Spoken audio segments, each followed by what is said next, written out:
YOLO here from Zors. Today I'm going to be giving you a detailed explanation of the hard mode Revan encounter. We have a little break here. I decided not to crop the video to go over a couple things. There's 3 main floors. You have floor 1, floor 2, and floor 3. Floor 1 from a DPS perspective, you just need to move out when told to. Worry about any sort of mechanics that are on you. I'll be going over them as we see them. And mainly just burn the ball as quickly as possible. As well as when HK comes down, then it depends on your role. I'll go over mine once we get there. But everyone has something different. But mainly, your job is to do all mechanics properly and execute, execute, execute. So we start the fight off. You want to get a big burn going off the bat. And then right away, you want to make sure you're always behind Revan and the tank is in front. Because he does a cleave, it does massive damage. You want to make sure you're not in front of it. Right here, there's blades that spawn. If you have a knockback, it is your job to be knocking them off the ledge, as they do a lot of damage to the raid and anyone within its range. As you saw there, I also had a yellow beam attached to me, attached to another player, Darklaw. What that does is you need to run around the big yellow beam in the middle to break that chain. And that does increasing damage per about half a second. Continues. If you see right now, I get a debuff on me, which is called Essence Corruption. That I need to move away from the group so a healer can cleanse that. If I'm standing next to someone else while I get cleansed with it, it will then spread to other players in the raid. Besides that, that's pretty much all you need to do here in the beginning of this fight. Mechanics continuously go out, as you see there. Got another Essence Corruption, move out of the group.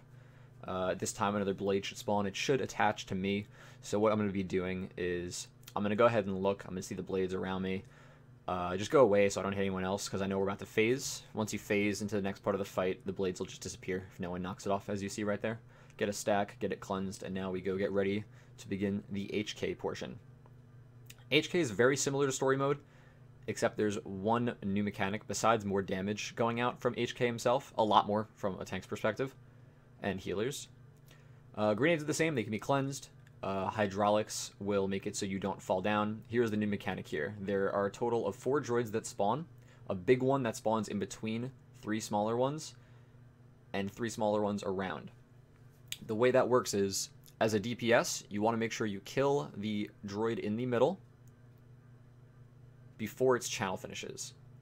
If you don't, he will start doing massive damage to whoever he's targeted. It'll take at least 70% of whoever's hit points it shoots, and that goes out per second.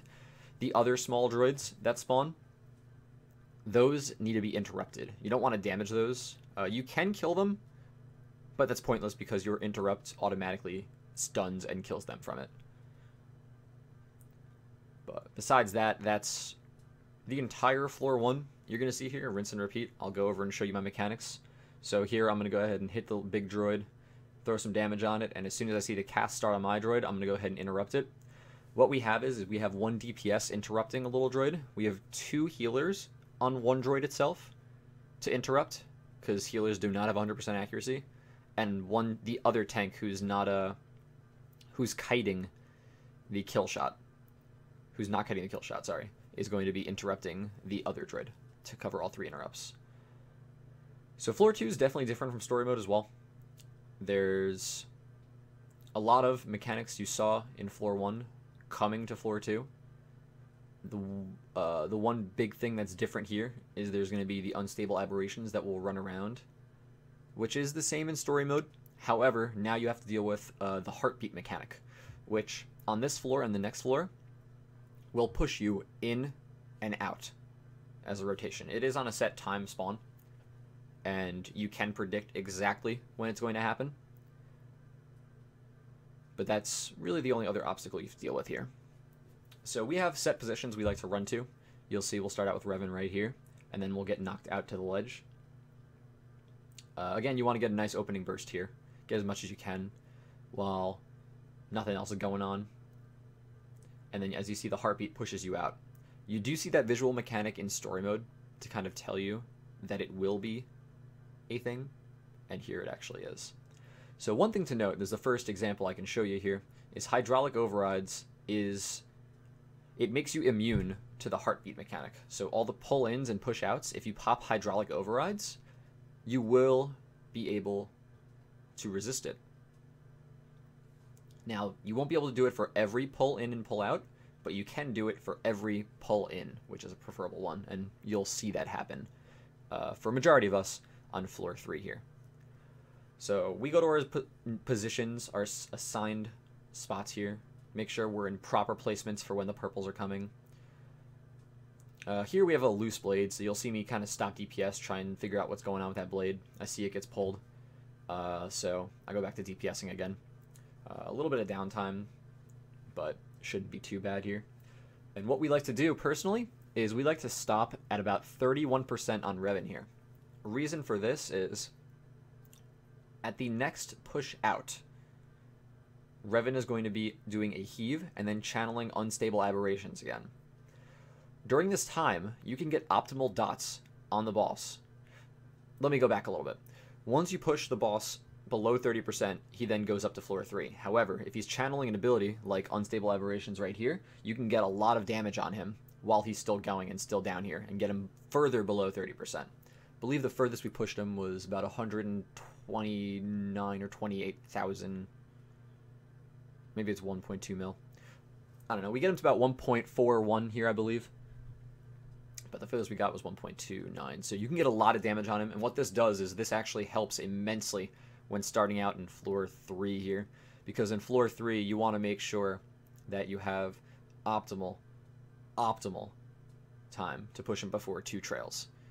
You want to get to the core as quickly as possible, safely as possible, while executing mechanics. So what we have here is we have 2 people going up on the stairs. So yes, you actually do have to parkour. Unfortunately, you only need 1 person. Sometimes we send 2 just in case. But once 1 person makes it up, everyone can automatically safely go travel up top and start DPSing Revan to get him out of his shield here. So this is where the fun begins. This is where a lot of you guys might have some difficulty, but I'm here to hopefully try and make it easy for you. So what's going to happen is Revan will push at 9%, and that's when the machine core will come down. At the same time, he's going to be channeling unstable aberrations, as he is right now, doing heaves, doing all that fun stuff. So what happens here is there's 4 unstable aberrations. Once each lights up like that, aka supernova, as we like to call it, that's the order in which they're going to explode.